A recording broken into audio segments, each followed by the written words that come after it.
Hi there, welcome to my YouTube channel. My name is Bonnie and I'm here to speak wisdom into your life and share the things that I am currently learning about. I am right now learning that something has gone wrong with my Zoom, and the video that I recorded did not record any of the audio. I have no idea what I talked about, and there's 9 minutes of me just going and talking with my hands, and I think that would be it actually might be hilarious, but I don't think that I am going to upload that one. But who knows? Maybe in the future I will. Maybe I need to practice my lips reading, and then I could like do an audio lip sync mashup video. Anyway, so I'm gonna just do a brand new video for you here, and will not be using this exact setup again. Although the lighting actually, the lighting is okay, but this is not. I need to get a better setup here. So if you're out there and you're watching my videos and you're like, oh gosh, this girl, like, she has some cool energy, but her setup is terrible, let me know and tell me how I can improve my setup, because I need all the help there is out there. Okay, what am I going to talk about today? So today I want to talk a little bit more about emotions. Last video I was talking about one of the ways that I manage my anxiety, right? I get myself into a situation that sort of expands my anxiety comfort zone and like is a little bit too much. And then the thing that I'm trying to do feels less anxious in comparison, or I feel less anxious in comparison. And so that was kind of my strategy. And I wanted to dive into something that, talking about identifying emotions and why I think that that is important for you. So let's start at the beginning. I was listening to Brene Brown, and she was talking about an experiment that she had done where she had about 700 participants, adults, English-speaking adults, and she asked them to write down an emotion that they could both name and feel in their body. Okay, so those two things are important. You have to be able to know what it feels like to experience that emotion and put a label on that emotion. Okay, so of the 700 people, the average that they came up with, the average number of emotions that they could both identify and feel was 3. 3! Craziness to me. That's craziness. So what were they? Anger, sadness, and happy were the 3 emotions that people could name on average. And I was curious about my own experience, because that seemed ridiculous to me that you could only do 3 emotions. And so I set myself a timer, because I didn't want to spend all day trying to think of emotions. I set myself a timer, and I wrote down as many emotions as I could, both identify what they felt like in my body and then also name them. And I came up with 23. Just in a minute.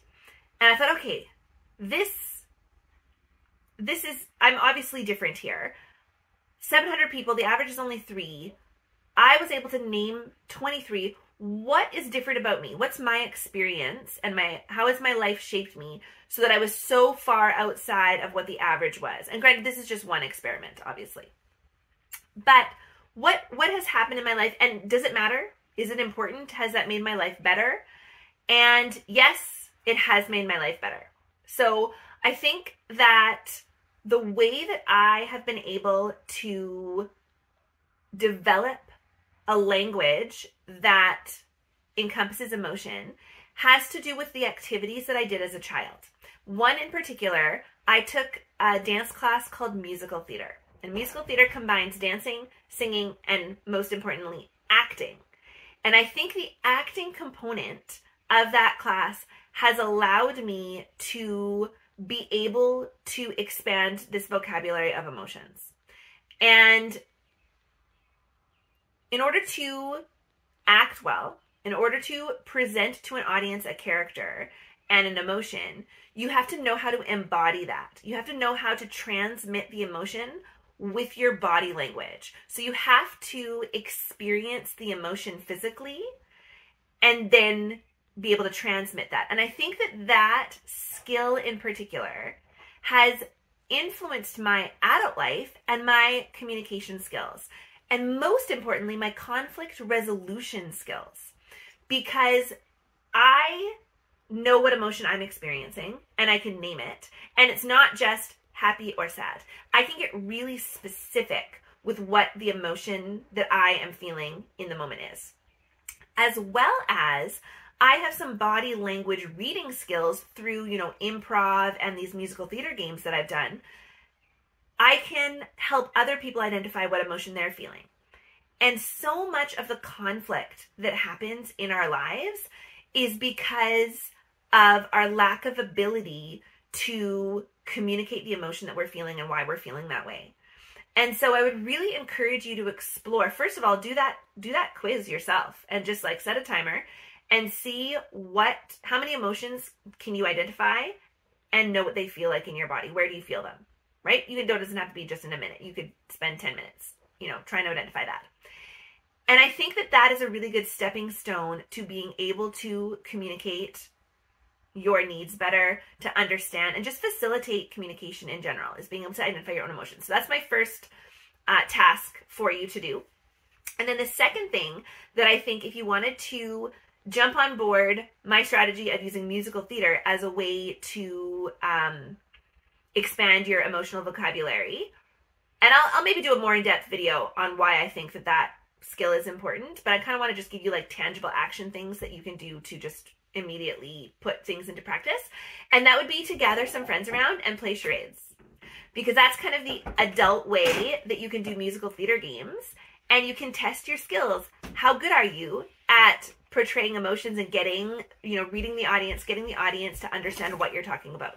So how many emotions can you name and feel? And can you act those out for your friends? Those are my tasks for you today. And I would love to hear, don't shake the bed. I would love to hear in the comments if you've tried that and how successful you were. I now have a naked child shaking the bed. So I'm going to take off. Have a magical afternoon. Bye.